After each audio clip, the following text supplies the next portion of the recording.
Hey, everybody. Kurt Wuckert Jr. here. Welcome to the CoinGeek Weekly live stream. We are live. This is CoinGeek, and it's been a little more than a week since the last time you saw me. I'm glad to be back in sunny South Florida, broadcasting for the first time from the Final Destination CoinGeek Weekly live stream studio, which is, as you can see, not exactly beautiful because hasn't been built out yet, but all the technicals are rocking and rolling. Hopefully, I had a little bit of issue with some of my audio visual stuff today. So my lights, which you can probably see in the reflection of my glasses here, were interfering with my dock and my microphone and my camera and all that stuff. So hopefully everything goes well. But if there's a random technical problem, please forgive me. I would appreciate it very, very much. But I'm going to take these off. Everybody, it is wonderful to be back with you. We have not done a proper Tuesday CoinGeek Weekly live stream in 3 weeks. When we were at New York, I did a Times Square special edition on Monday, which lasted about 5 minutes. Me in the rain in a nice suit was a little unpleasant.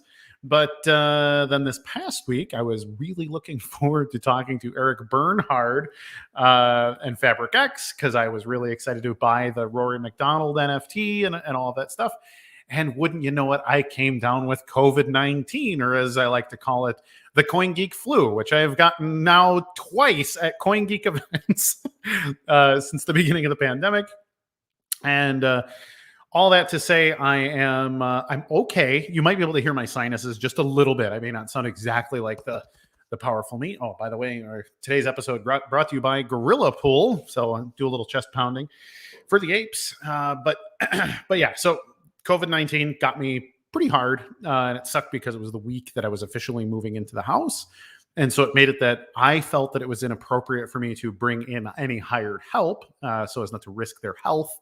But it also meant me moving in furniture with a fever and lethargy and everything else. So it was like, all right, Kurt, pop a double dose of the Dayquil and work for 4 hours until it wears off, and then hit the sack again, sleep. And so it was a nightmare. I really genuinely had a nightmare week last week. Lost a lot of weight because I didn't eat hardly anything, and I was sweating profusely and all of that.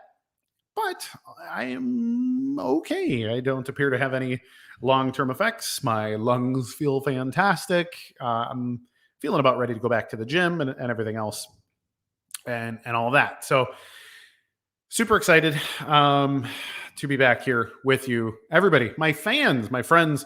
I love doing this show, so it really is difficult for me to take time off. As much as I love going to the CoinGeek conferences and seeing my other friends in real life, seeing them in person, I do miss spending these hours with you. So please, if you're watching live, I would appreciate it very, very much if you would like, share, subscribe.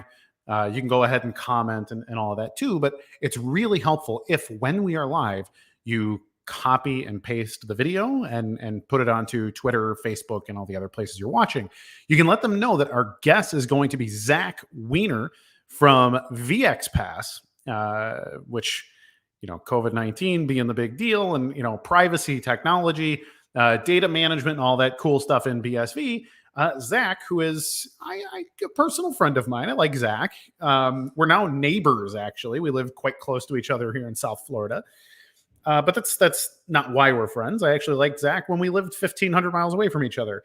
However, he's one of the most contentious men in Bitcoin today, and it's because of the politics circling around not just COVID-19, but also the political response to COVID-19, the vaccination, both from a technology standpoint or a philosophical standpoint, and then the politics and policy surrounding vaccinations and all of that stuff. It becomes a tangled mess where someone like myself is generally pro-vaccine, but I'm also generally opposed to vaccine mandates, for example. And so I like to split that difference and talk about some of these things. And we're going to be having that conversation with Zack Weiner after a short break here. So before we go to the break, real quick, I just want everyone to know, I don't care where your politics lie. I don't care where your health stuff lie. If you don't want to take the vaccine, if you don't think viruses even exist, or if you think we should absolutely have vaccine passports globally, I don't care. I'd still have a coffee or a beer with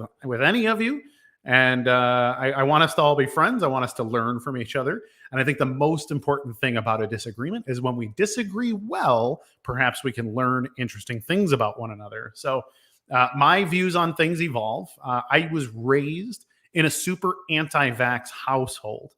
And so I didn't have any vaccines growing up. And I had my own issues with a couple of times where I had fevers that lasted for weeks at a time and was told that's just your body doing what it does. And I almost died once because of it. So for me, given the opportunity to become an adult and participate in vaccines was something that I took seriously because I saw the effects of not having the vaccines. And that's not to discredit the absolute genuine vaccine harm that has been caused by people, especially at various times during the research phase of a lot of these vaccines. There's a couple of spots in history where we know for a fact there was malice involved in giving vaccines to people just as a test. You got to think about the Tuskegee experiments and stuff like that. And it's like, well, okay, so there's been some bad and there's been some good. And overall, we have to decide as individuals,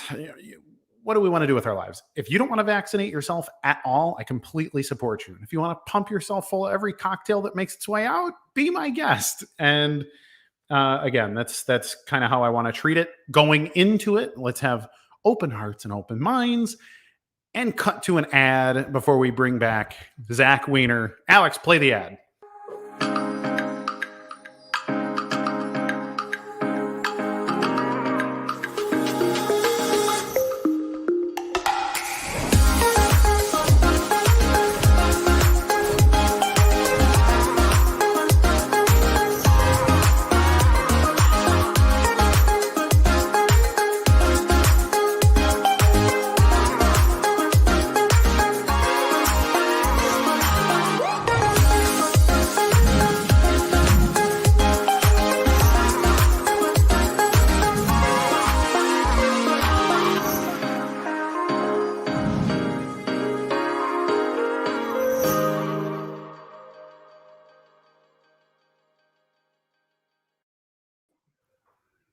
What's up, Zach?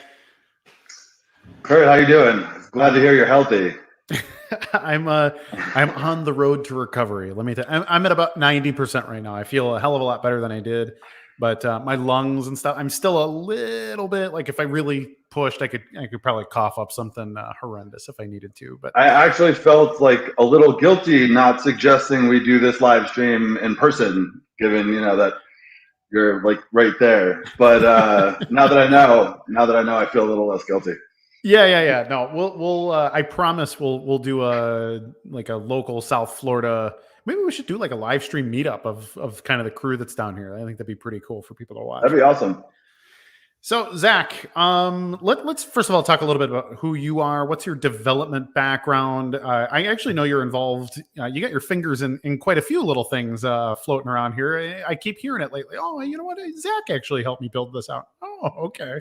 So I don't know how much of that is secret or public, but feel free. Let us know what you're working on. Sure. and a little bit of your backstory, please. Well, I'll give you the backstory first, so that we could lead into why I'm working on some of these things. So when I was, I guess I was about 19 or 20 years old, I was a spoiled shit. And, I was in college. And about a year later, after I had recognized this about myself, my mother, I lost my father young. My mother lost pretty much everything that my dad had left us, all in one shot. And that was in what precipitated the financial collapse of 2008. So the only thing I had done that could make money reasonably enough at that time was trade some stock. And we had a little bit of cash left, and I had a strategy that worked. So I went home from school and I started trading. And a lot like right now on this call, I was nervous, as I was pulling these trades. I'm actually a little more nervous right now than I thought I'd be on your stream. But what I quickly figured out was it wasn't the math that was wrong. It was just that I was waiting too long and second guessing myself. So I started to build models that would show me not just in my head or estimates, but exact points in near real time that said, buy here at this price with this margin differential. You could have slippage of X, Y, or Z. Yep. And that's how I kind of got started in programming. It was a need, not a luxury. Luckily, at that time in the market, the NASDAQ, the S&P, they were ripping, right? So you'd see 3-4% a day sometimes. It was like a lot like crypto back then, actually. Nobody knew what the real price discovery should have been. So it was easy for an algorithm to decide which direction you should be going for short periods of time. But moving into 2010, the market kind of, the volatility shrunk down, and it became a little more difficult to make decisions intraday. So I'd have one client ask me for a change in this and one ask me for a change in that. And I wasn't a good enough developer at the time to write test-driven code. So I'd break something when I'd make a change. And eventually I ended up selling that algorithm to one of my clients. And I got the chance to go and sort of interview companies that I would be working for. I needed a mentor, and I needed it in very specific realms in coding. So I did have the luxury of a little bit of time to go and figure out where would be the best fit for me. And I found myself at a small boutique firm development firm in West Palm Beach, Florida, where I got to work on projects for like Hilton Hotels and PricewaterhouseCoopers. Financial stuff is very, very detailed. It's all test and reporting oriented, right? And from there, I got a promotion to a position at Citrix Systems in a skunkworks kind of division. We were building a competitor to what became Box. They ended up buying a different service because we were so onto the radar, and that kind of screwed our launch plan up. File share. Anyhow, and then from there, I got the opportunity to move across a couple of different development languages. I picked up a different role. So I moved from mid-level developer to senior developer, and then I moved to what was called developer evangelist. And for that, I got to go talk to developers kind of all over the world. That's what they would say. It was really North and North-South America, and figure out what they liked about our SDKs, how easy it was to use, what we could do better, what other tools they were using. And I really got to kind of be in my element of other developers. But that was a remote gig. And over time, I got an ad from Remote Year, which is a company that I don't think they exist anymore. But they were like a travel agency for people who work from home. And so you'd go with a group of 70 people and you'd commit to traveling for a year. And the 70 of you would move to a different city, most times a different country, every month, and all the travel was arranged. And I just kept developing even through those marketing years. But I met my business partner, Justin, traveling. And at the end of that trip, I met a different set of partners that I got into business with that didn't really work out, but we built on Ethereum. And we set out to bank the unbanked, right? I was in Latin America. I could see what was going on, even just 15, 20 minutes outside of a major city. Sure. And 3 years later, after chasing money, it just wasn't the dream anymore. We weren't doing what we had set out to do. Which led me to building on BSV. And the first thing that I built was a distributed voting application. And I was sitting on my couch. It was, I guess, the November 9th or 10th. The election was over, and the big news was COVID, right? And at that time, the vaccine wasn't controversial, right? There wasn't this uprising or pitting one side against the other, right? At this moment in time, it wasn't necessarily political yet. Everybody was concerned about how fast it could get out, not like whether or not we should get it, right? And so what I ended up building, did I lose you guys? Did you lose me? Okay, so what I ended up building was a solution to a problem that I saw. We had a lot of problems, but very smart people were solving them. The Army Corps of Engineers, the head of Pfizer, the CDC, these organizations that have built respect, except for this paper card. And having built, this demo of a distributed voting system where you can actually own agency in something that was usually owned by the state or a private corporation that was enlisted by the state through contract, I just saw the analogy and built the proof of concept for VXPass, in the next couple of weeks. Before I even thought about making a business out of it, I just wanted to prove it could be done. And so while I understand, that vaccinations specifically, and then COVID even more so, are probably hot button issues for the people who are watching this this broadcast, what I do want to make sure everybody knows about our company is I understand that vaccines are controversial, but owning your data shouldn't be. Yeah. No, amen to that. And so that's the thing that always stood out to me. Yeah, sorry. My camera, I don't know what's up with my dock, but it just like it dropped. So I'm on my laptop cam, which I think is okay. And as long as my voice sounds good, we should be good. You're But good. so sorry.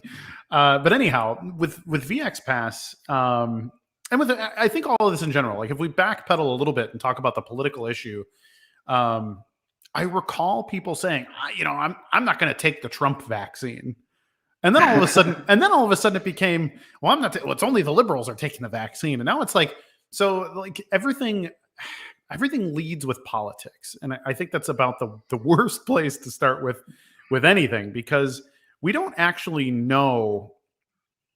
I mean, we don't know the long-term efficacy of any of these things. Like, is the COVID-19 vaccine going to kill a bunch of people? Maybe, but we don't actually have that data, and we won't know until we've got a lot of hindsight to look back on. And if we're being totally honest, there are people who are allergic to things in vaccines who may not know it, right? So even without getting into the politics or the data about just your average person that should go through testing, we already know that in a normal amount of circumstances there will be death, right? So this is controversial just by the very nature of what the operation, business, segment, thought process is, all of it. No, absolutely. And people can look at the vaccines they take. When you take a vaccine, they typically come in packaging. You can request to see it, and you can look and see what the possible side effects are of those vaccines. And the reason that they say what those possible side effects are is those are things that have been observed clinically, medically, and some of them have also been observed to the point where they are the product of lawsuits. And then therefore people need to put it on the packaging, like, hey, this thing did happen. It's been proven in court, and all of that. And so I think this notion that it's got to be all one thing or another, that, vaccines are either completely safe, and if you disagree, it's because you're a, some kind of conspiracy theorist, or the other way around, that they're, every vaccine is dangerous and they're poisoning all of us. They're pumping us full of nanoparticles in order to, sterilize all of us, or, everything else. Like, I think both are extremely unreasonable. And then there's the policy aspect of things too. Like, for example, I'm generally pro-vaccine. I think people should generally get vaccinated unless you have some kind of very specific risk factor that makes it that you should not, in which case you should make that medical decision yourself. But then the politics part, my great uncle got polio like 3 or 4 years before everybody got a vaccine. Right. Sure. So if we take this out of the context of the modern era and at least look at some of the success stories, I think, if we're being totally reasonable about this, there is a strong argument to be made for well-tested, well-documented vaccination regimens. Yeah, sure.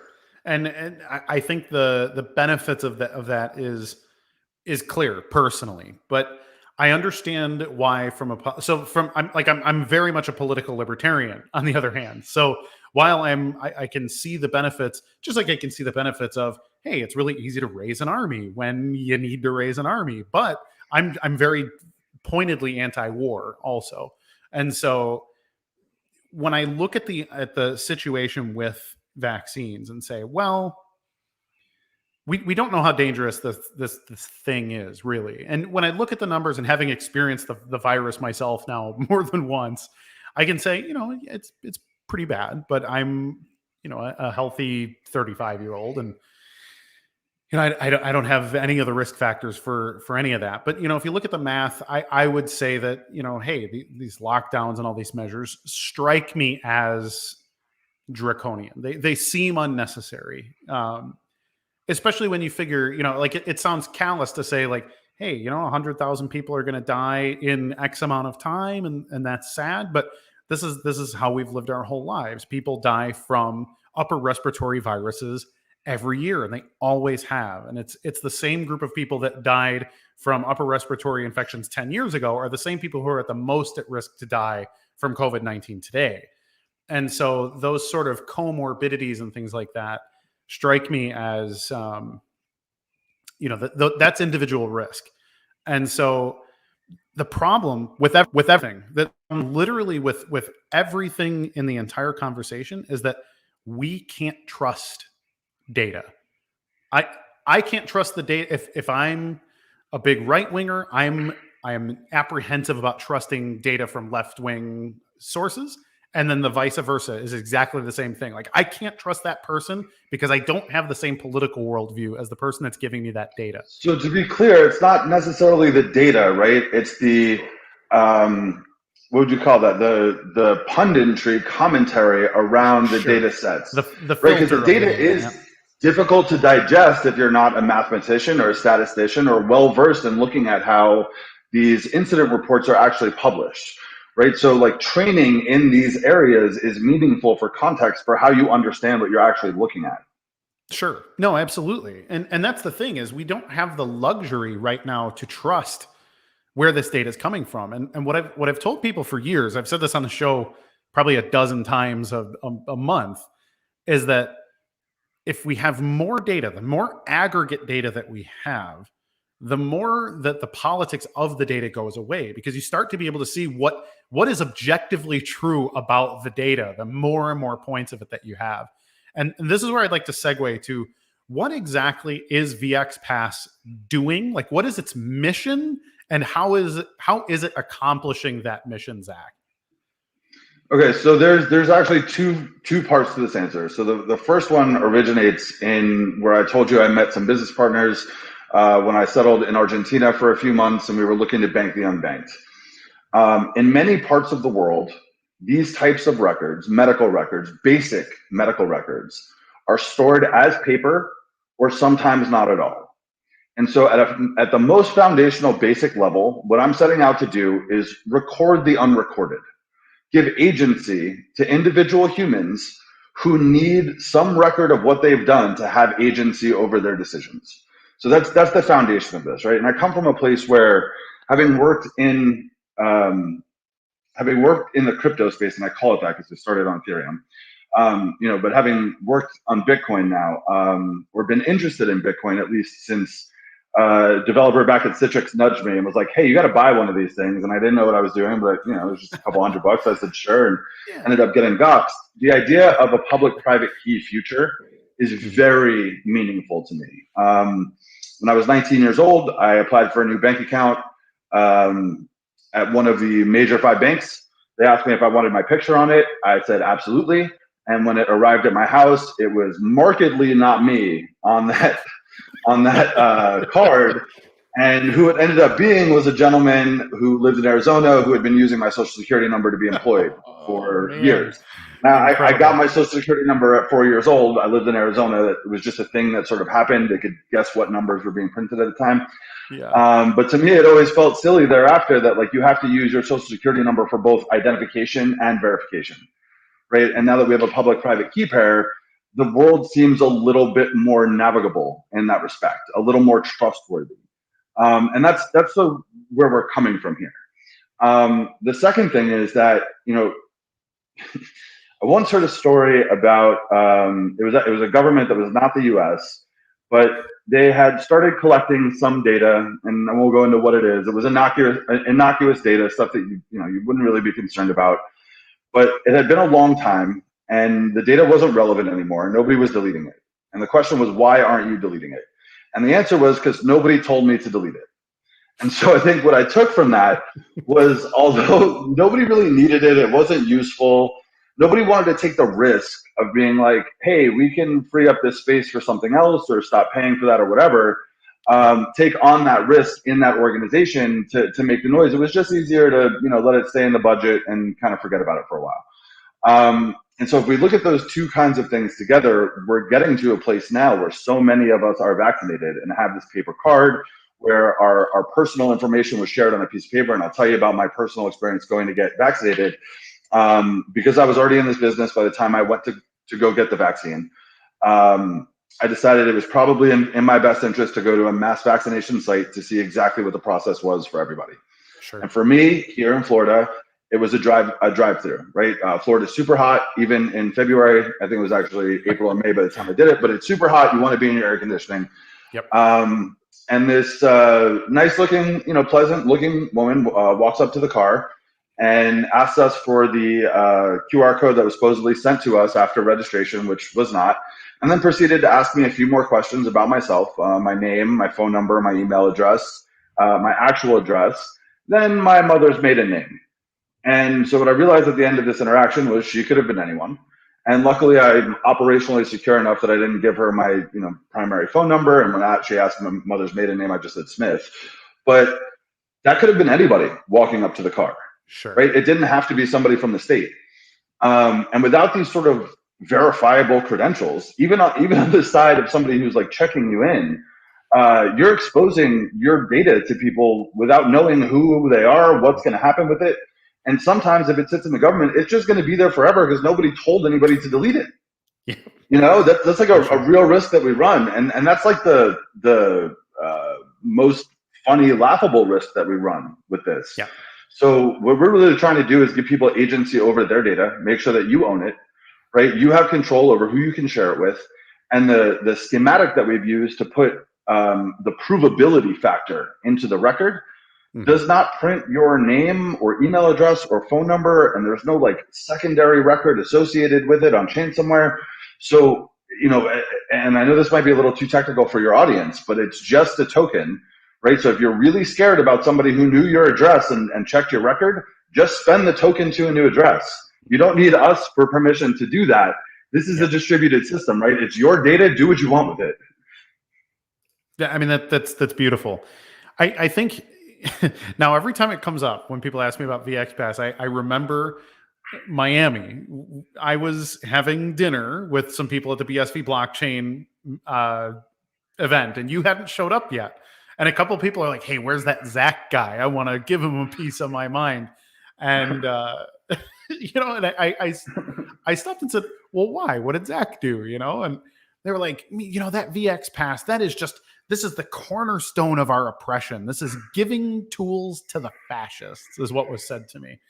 And I said, "Do you know how much of your data the government has right now?" And I mean, it don't just mean, whatever, the CIA or some seedy organization that's, filtering through your nudes and your bank account, but like every branch of government. I mean, your school board, or they've got your stuff. They know has all of that data. Yes. Experian credit score has everything you've ever done. They have a record of it, unless you paid cash. And if you were on video, they might have that too. I don't know. Yeah.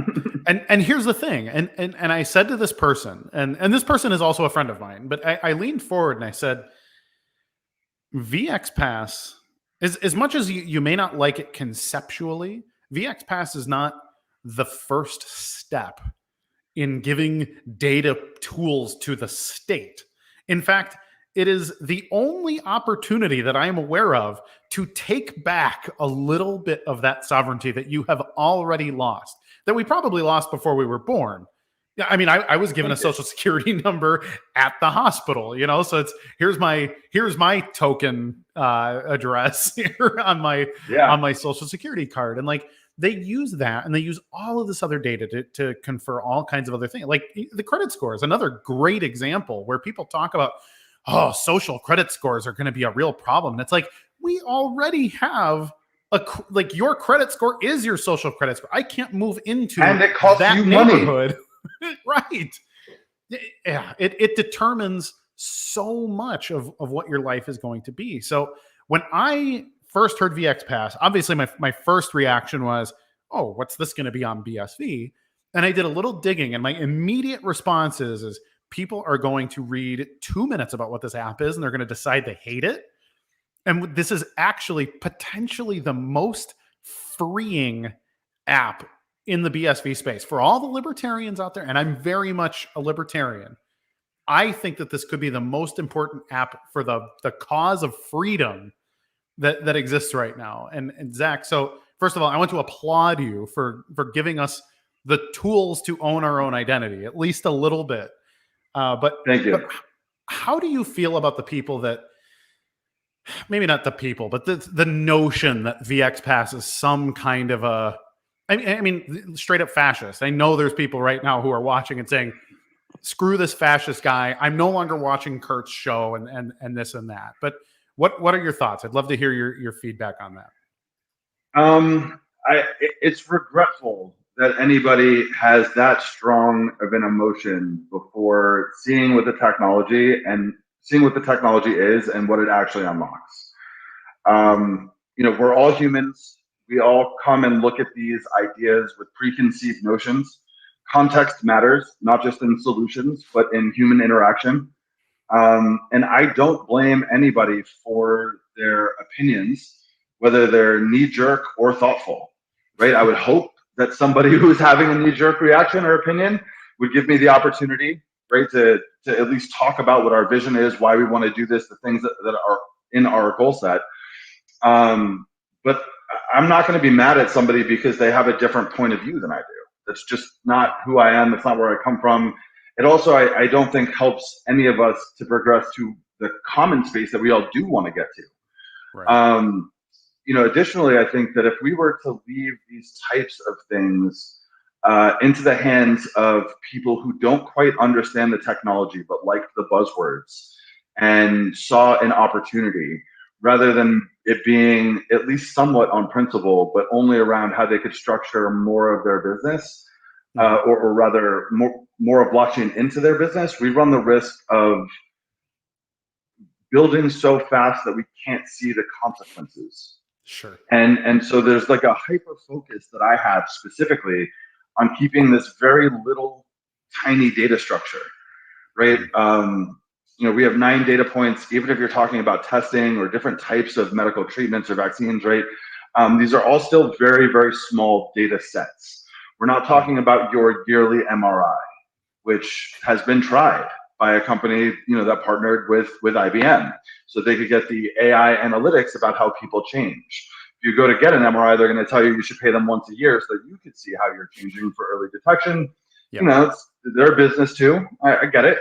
But those are the types of things that are going to jump on because people see a profit motive, rather than deliberately taking the small baby steps that don't necessarily put our full agency at risk as we go, so that we can learn in ways that are provably still spendable, right? So like you can go on chain and see everything that we've written in plain text, basically, right?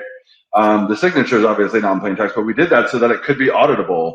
And if we move to a space too quickly where the things that are getting on chain, and I don't mean stored off chain and hashed on for privacy matters, but I mean, as we're now able with these big blocks to put the stuff on chain, if the wrong people are jumping over the ledge to be putting that stuff on chain, we all stand to be at a bigger risk, right? So if they can see and we can prove that there's a profit model in taking these small deliberate chunks, even those bigger businesses will be on board with those pathways, right? And act in sort of the same custodial manner that we hope to see contributors act in.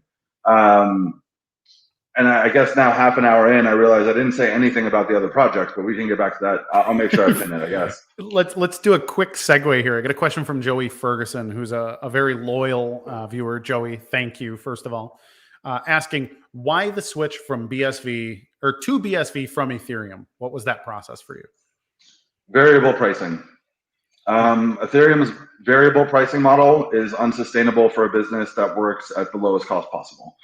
There is some absolute truth to the fact that your MRI data is incredibly valuable and might cost some more money because doctors believe that higher dollar cost equals higher perceived value and people will lose them less.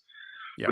But these types of things, I'm not a believer in that, specifically for these records that are ephemeral, right? A vaccination record might last a year, it might last 10, but it's not a forever thing. Like you're not passing down your vaccination records to generational,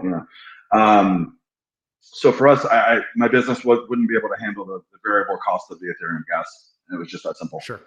Awesome. Well, I mean, that's a great answer. Also, you can't really put the data on Ethereum, so. Yeah, no, for sure. Here's another one from Bits Complicated. VXPass is definitely an entry point or opportunity of helping to take back personal data. What does the future look like with these types of passes for other illnesses? I would actually like to add on to this. I can actually see dozens. Like if I were to sit and write them down, I could probably come up with 50 ways that you could use this in non-medical situations too, where like your identity is a thing that lets you participate in X, Y, or Z. But yeah, what are you? Do you have a roadmap that includes all kinds of other things, or what is your like 2-year plan here? So for us, it's specifically on vaccinations. Generally speaking, vaccinations and there's an acronym that your audience probably won't know, so we'll just say, you recognize them as having been described as developing nations or disenfranchised nations, in places where they're not keeping records that can actually be accessed today, right? So they're either keeping them entirely on paper, or they're just not being kept in a way that can be proven later. Sure. And that kind of bleeds into other medical treatments where the verification of testing, and just broad strokes here, right? Let's take something that is a little less political. The one that I keep coming back to is Ebola, but I think the one that the market maybe relates to the most is AIDS, just because it's a little bit older. In certain places, when you're going through AIDS treatments in these countries that don't have the same medical systems that the Western world does, sometimes they have to get testing done twice in the same day because they move between facilities. And so that's not only human cost, that's hardware costs, that's product costs, that's all duplicated just because these two buildings can't trust the records that were being created between them. And so we can help to secure the efficiency of that process in ways that are far less political. And that's how I see this technology growing, right? Is COVID to me, and if I express this to my team regularly. I think most of them feel the same way that I do. Some of them with an epidemiological background are a little more concerned than I am about it. But for me, I personally believe that the first about $1 trillion that the Western world spent was on vaccines, and the next about $1 trillion that's already locked and loaded in the chamber, it's something that needs to be allocated at some point in the future, is going to be on treatment, and treatment that has a shelf life and does not need to be in cold storage. So maybe 24 to 36 months from now is my trying to be reasonable about it. I'd like to say we're seeing stuff pop up now, so you might see a difference made in 12 to 14 months. We're going to be far less concerned about vaccines because for people who get demonstrably sick or severely ill, they'll be able to take an off-the-shelf available treatment that you might find at your local CVS, Walgreens, Duane Reade, whatever. And we can ship those to places that haven't been able to get access to vaccines to help tamp the spread. And so for us as a business, we're looking more towards the things that will continue to be problematic, especially the ones that are problematic today and don't have good or any record-keeping systems that allow them to be interoperable. Sure, no, absolutely. And I think that's crucial. Like, I wrote an article about Weather SV almost 2 years ago. And somebody, all the critics bring up, BSV is just a weather app. BSV is just a weather app. And it's funny because at the time, before COVID-19, I think the climate is it was the most contentious global political issue. Like, people fell very much on the, I'm a right winger or I'm a left winger on that issue very, very closely. And the implications of how you interpret the climate data and what we're supposed to do with the climate data and all of those things is very much informed by your pre-existing political worldview. So I wrote an article about how, again, and I pointed out in the article all of the times that climate data had either been completely lost, like huge swaths of global climate data that was lost. I made one example of just pure incompetence, and then another one that was actually malice. And both of those are a major, major problem because now there's a certain huge chunk of data that we can't say what direction did it go and why.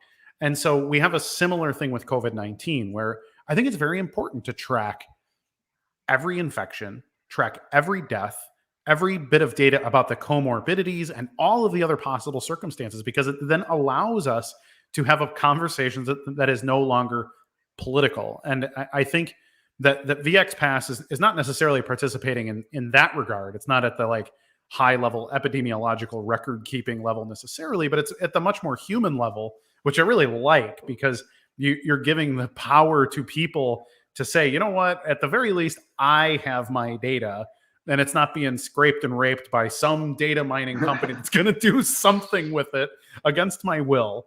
And I think most people don't actually recognize, right, that in the SLA of some of these apps that you sign into and whatever, if the company goes bankrupt, they can sell your data, whatever their data policy is. If it's considered an asset in bankruptcy, they can sell your information. Yeah, 100%.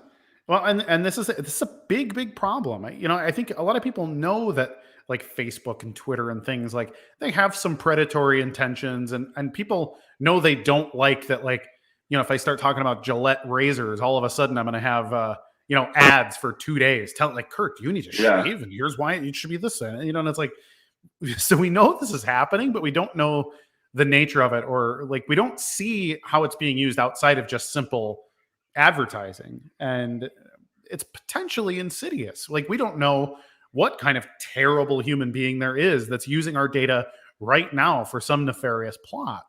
And I think that's And if why. you're just being a little more reasonable, it doesn't have to be a nefarious human. It could just be somebody who wants to figure out how to make you spend money on something later that you didn't actually want. Right? Like, Yeah, they social engineer you into being a customer. exactly. so but that's all the vaccine stuff. I know you've got other stuff you're working on, and I would love to hear about the other stuff you're working on, because I also think that stuff is cool. So let's segue a little bit. Yeah. So right, like I said, I want to live in a public-private key future, and to me, the VXPass opportunity is enormous to push the technology forward. Right. It was a great thing when crypto fights started pushing 1 million transactions a day. Problems happen when you start to break new ground. You could do everything you want in on testnet, but until you get to livenet, like your fingers are still crossed, right? And then again, right, with Sensible, you just don't necessarily know what the impact is going to be across an ecosystem. And so I think it's really important that things that are scalable, especially to the numbers like of 1 billion or 2 billion in a year, that they're important, but not dependent on necessarily being so real time that it would affect something like financial trades, right? If you need to wait for 4 minutes or 9 minutes for a block to clear to be able to use your QR code, nobody's going to die from that, right? Or nobody's going to lose a fortune from that. And so I think it's really relevant to be using these types of biteable ideas to push the whole space forward. And I also told you that before VXPass was a proof of concept, I was working on a distributed voting application. So I really do believe that because BSV is the first blockchain where I was able to push data, and confidently believe that other people could do it at the same time and not really mess with my business. I think there's a lot of other ways to push the space and the chain forward that don't necessarily have a direct correlation today with the VXPass or medical records or identity even. So I just happen to be on a series of chats, in the mornings. I like to, BSV is a small community, and Twitter can be a little toxic at times. So what I found was on Clubhouse, there was a community of people who spoke kind of openly and were, being rational about it without lambasting each other about all these topics. And through that, I found the team at Built by Gamers, and I don't know if I should out the person, so I won't. And I'm sorry if that's an insult, and I should have named you by name. But they told me with the same thing. I get that all the time, where I get to the point where I'm like, shoot, should I give credit to this person, or do they want to be anonymous? And then I feel like a horse's ass sitting on live air. So it is Built by Gamers. I'll go that far and say it, right? Yep. But they told me what they were being pitched for development of a game, how long it was going to take, and how much it was going to cost. And I've been a developer 20 years, right? So I know that was outrageous. And so I offered to talk to some of the people that I've been in chat with, and that I communicate up with on a regular basis, and see if we couldn't pull together some resources to do it better and cheaper and faster. And that kind of sparked a drive to do more, as people were getting paid in Bitcoin to build on Bitcoin, to build applications that consume Bitcoin and distribute Bitcoin to other people as well as back to themselves. That's a really exciting premise. Yep. That's the real positive feedback loop. Yeah. Right. So I finally didn't have to be the developer anymore. Right. I was able to just kind of put people together that I knew that had the capacity to get this done. And make sure that the people on both ends were quality enough, or maybe not, I shouldn't say quality, but understanding and empathetic enough to be able to work kind of across my limitations of having, this other obligation.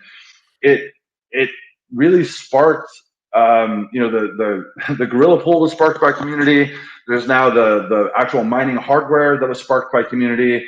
And while it's not a community-owned business, the business of the games was sparked by community. And somebody actually reached out to me yesterday through a different community that I just got into, which is the NFT, generative art NFTs, and I'll let you plug them if you want.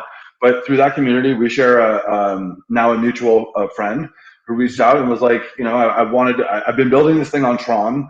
The developers I had don't really understand Bitcoin. You guys have been successful. Can you help me? And the answer is absolutely yes. Yeah. No, and that's exactly what it is. Like, I've been telling people now for 6 years, 7 years that, like, hey, when Bitcoin can solve a real economic problem that can't be solved with any other tool, that's when the floodgates start to open. And I think generative art, I didn't realize was an economic problem that needed solving, but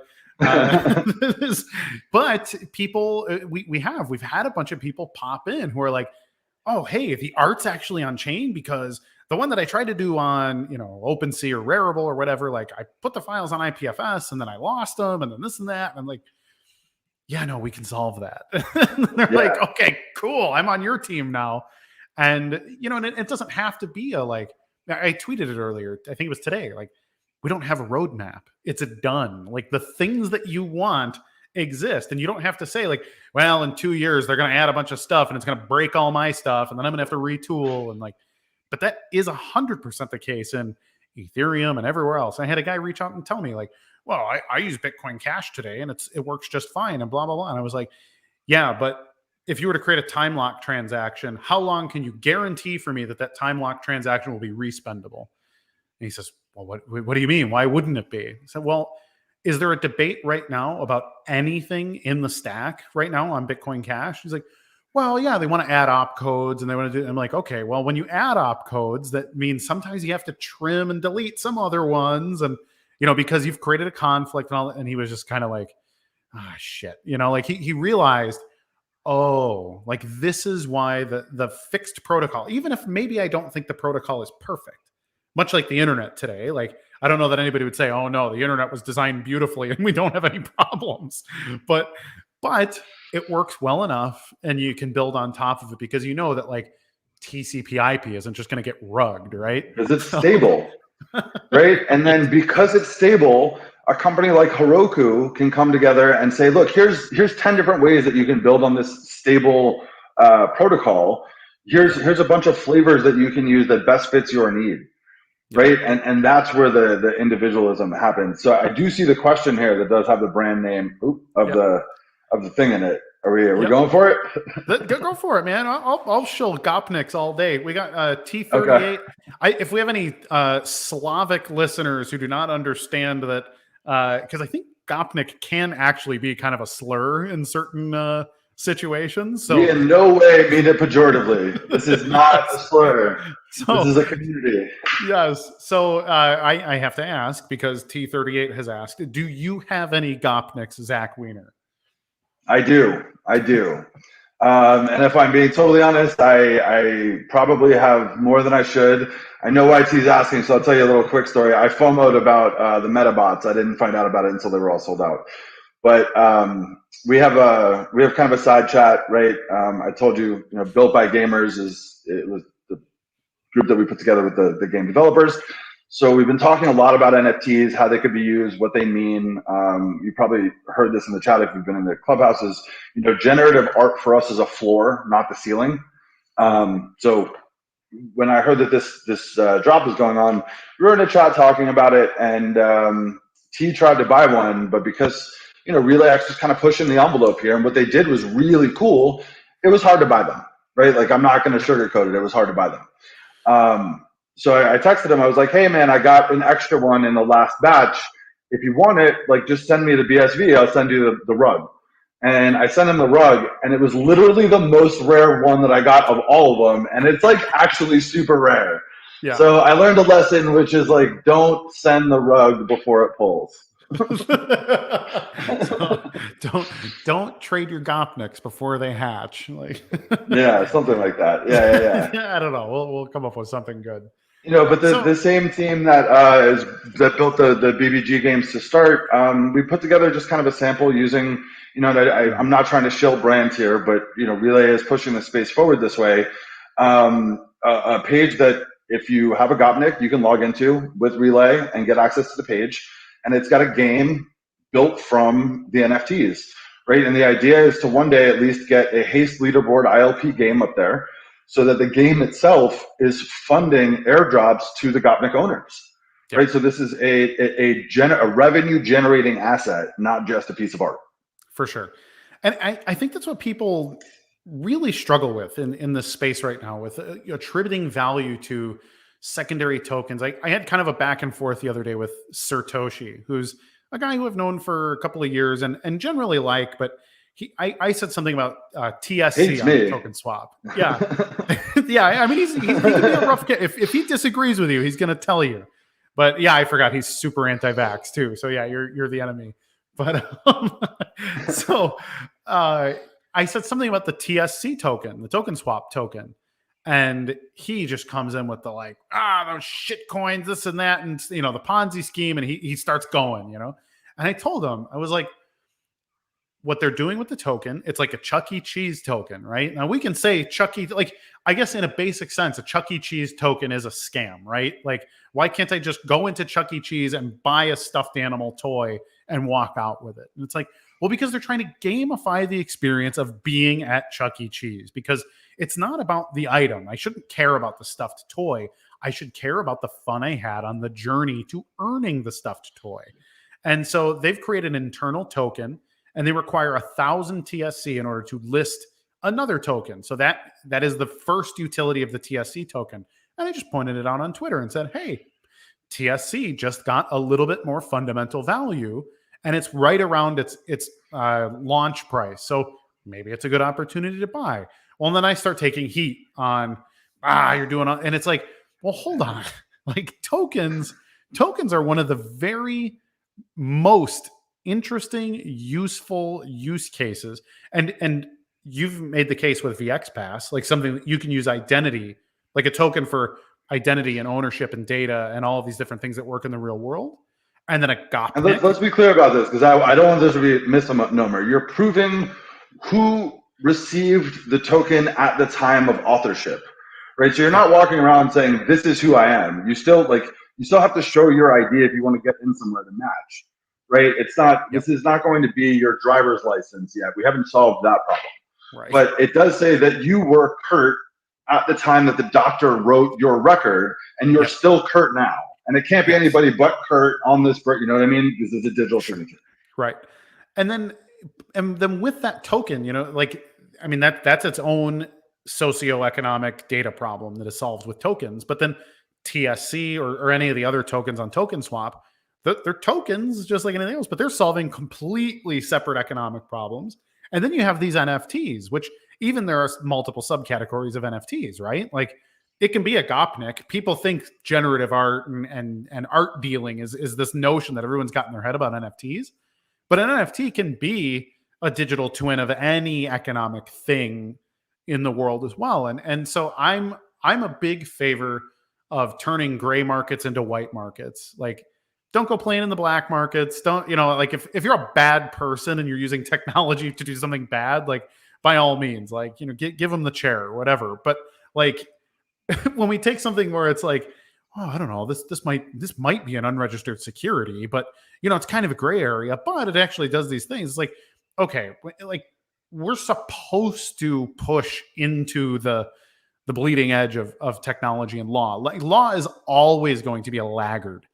And so when we come up with something cool, especially when it has that extra utility, like you said, like with Gopniks, maybe they can be access to some other aspect of gaming, or maybe they can grow in some way, or like how the Twitch eggs hatched 6 months after, your egg turned pink. Well, we don't know that that's all that they can do. They might have something pre-programmed to happen for the next 100 years, where like I'm going to pass my egg to my kids and they're going to say, hey, a dragon was born on its 50th birthday of minting the egg, you know? And like, that's all stuff that, you know, is, again, it's novel, it's cool, it's a piece of art. And people will say that like, well, art isn't really a use case, but it's like, But first it of all, is. not everything is business, first of all. Like, I work so that I can go enjoy things that are like pleasurable. And so like art can be one of those. It should be one, you know, if you like music or painting or TV or movies, or, you know, whatever the art is that brings you a joy in your life, you know, that's great. But think about this, right? Like, let's think about you have a priceless work of art in your home, and I know that's pretty uncommon. It's most like if it's really priceless, and you're like a super wealthy family, you probably donated it to some museum to keep it at the right temperature and blah blah blah. Right? But let's say you're like super duper wealthy, and you don't really care about that. You really just want it hanging over your dinner table, right? Yep. And then all of a sudden there is a fire.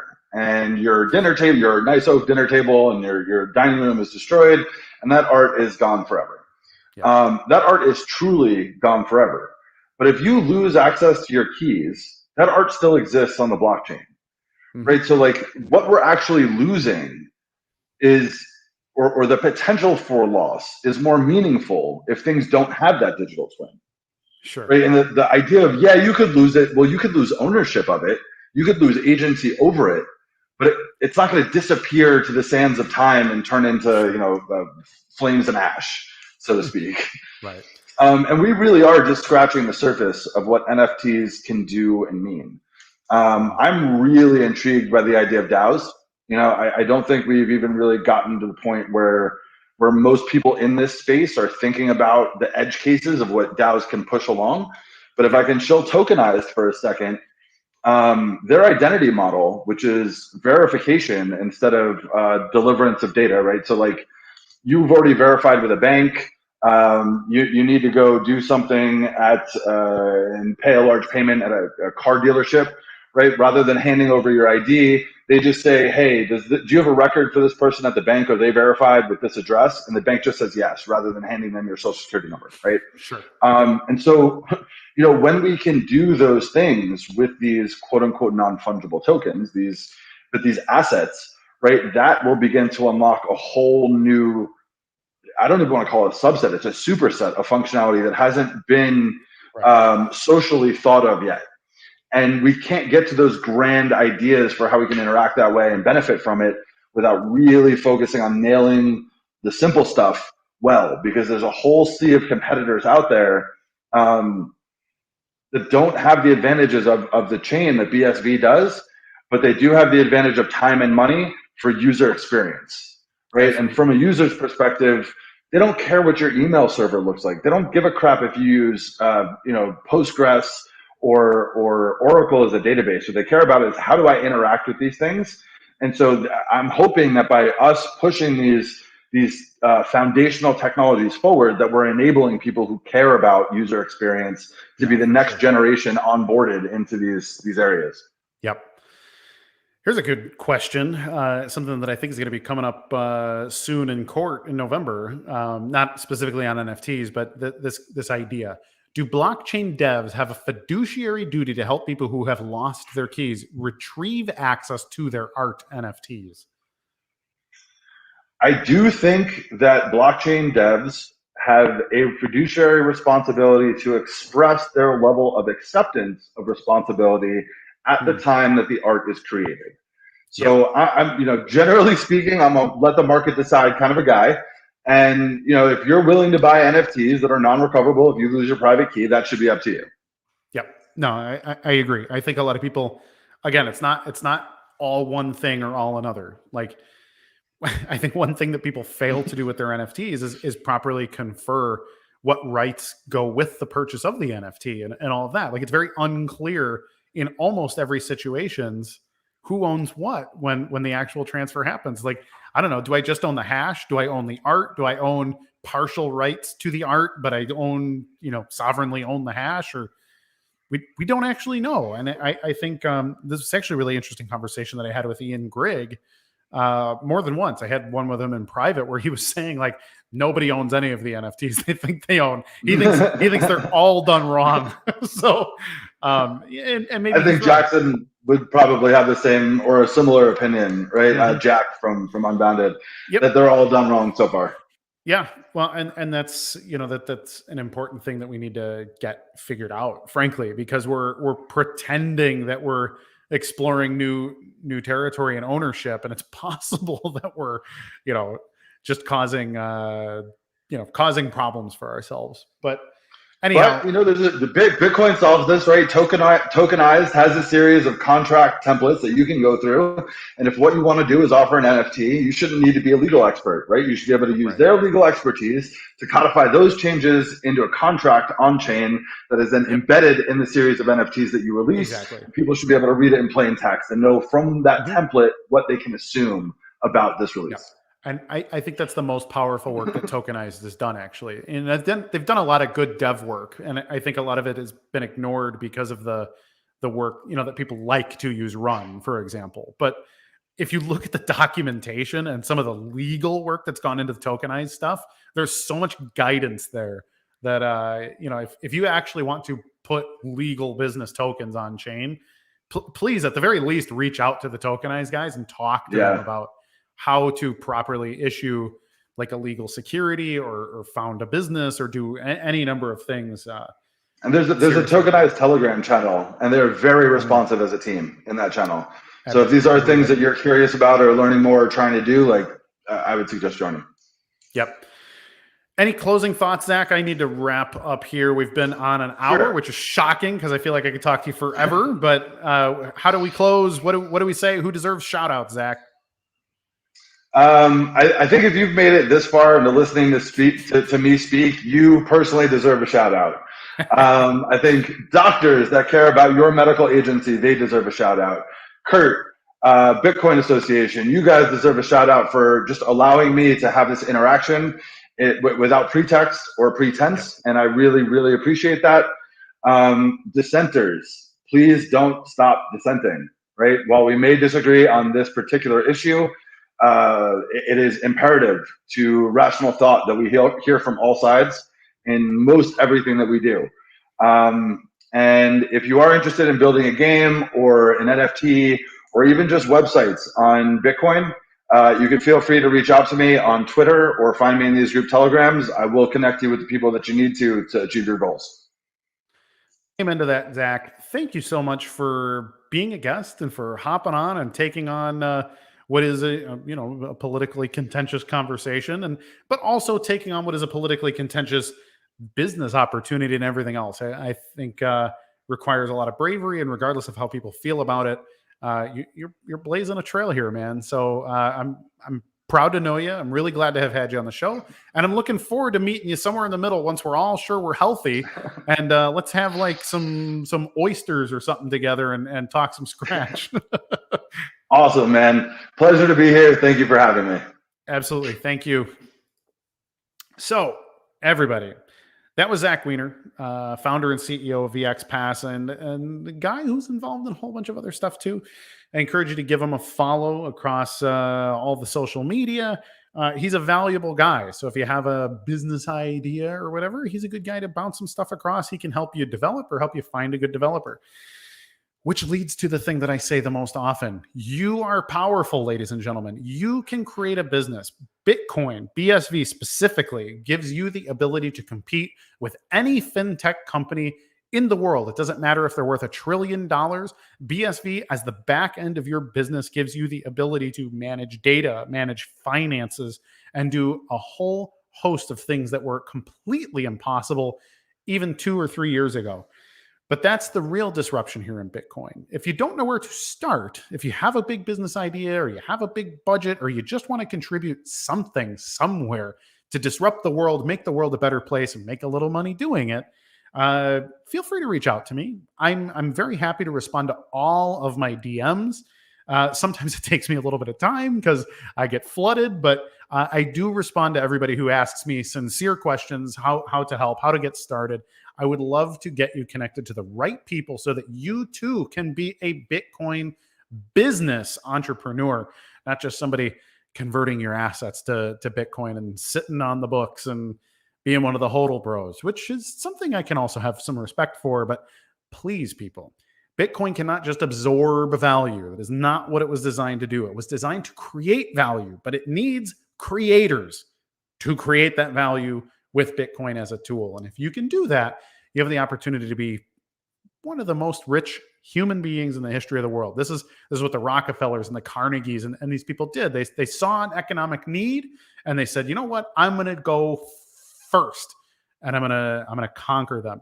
Joey Ferguson asking, what's your preference on platform, DM?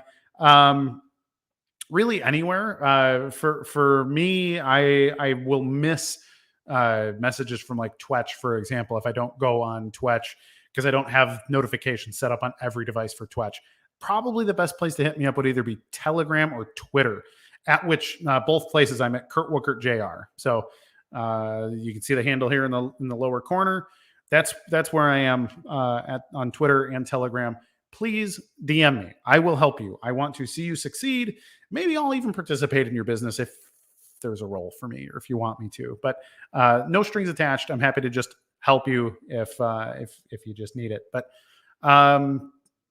Tuesdays, 2 p.m. Eastern time, every week, unless I am ill, the CoinGeek Weekly live stream. Please tell your friends that we are happy to do Q&A, and they can bring any of their questions about Bitcoin or the general blockchain economy or any other crazy thing, and I'm happy to answer them because I really like to chat on these live streams with you.